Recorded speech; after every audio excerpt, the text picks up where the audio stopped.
Christian Revival Church is a church that is dedicated to winning the lost at any cost, so that we can build one church in many locations, both nationally and internationally. We know that God's hand is upon this church as we have seen a huge shift in the spirit. Pastor Thabo gave us the most liberating sermon as he continued his sermon series, Nourish and Cultivate. Welcome to The Drift.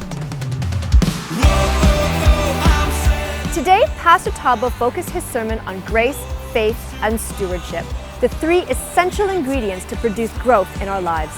Every person's given grace because of the sacrifice Jesus made on the cross 2,000 years ago. And as we give our lives to Him, we are given a measure of faith that activates that grace to empower us to better our lives in order to bear fruit for the kingdom. But neither grace nor faith can produce eternal growth without good stewardship. We need to take the tools, gifts, and talents that God has given us and use them effectively to grow, nourish, and cultivate the purpose that God has called us to.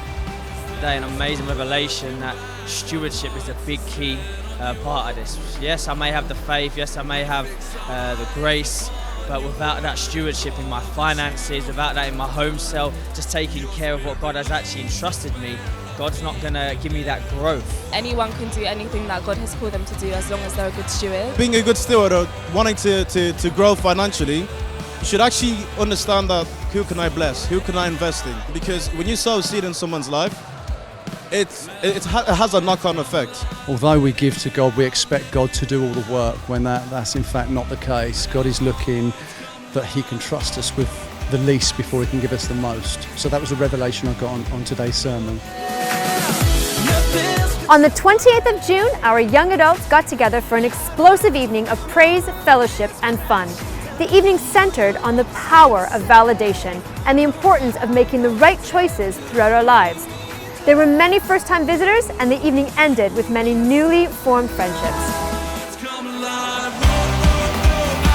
There are so many things happening in the life of our church. So if you'd like to keep up to date with Pastor Thabo's sermon series, to find out more about what's happening or to find a home cell near you, you can check out our website or follow us on all of our social media platforms. That's all from The Drift. We'll see you next time.